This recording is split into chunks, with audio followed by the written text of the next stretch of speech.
kena bagi elok, kena bagi tajam. Tuan panggil lidah penyedap orang perempuan.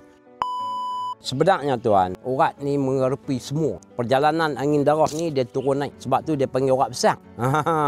Tenaga batin ni dia panggil urat besar. No? Semua urat darah tertumpu ke situ. Tuan balik pergi sapu bagi dia kembang urat dia pulih. Di dalam tenaga batin kita dia ada satu besi. No? Di hujung tu macam jarum. Tuan rasa tengok dengan tangan sejuk tak sejuk. Kalau sejuk bermakna tenaga batin kita kurang elok.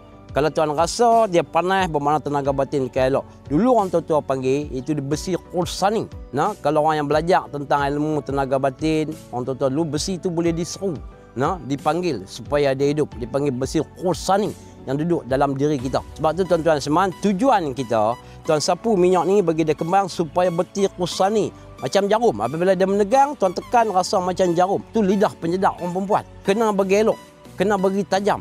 Tuan panggil lidah penyedap orang perempuan. Dan balik pergi sapu ya, bagi dia elok balik, alhamdulillah dia akan tegang, dia akan tahan lama. Belayaklah sampai tuan ke Pulau Seberang, insya-Allah.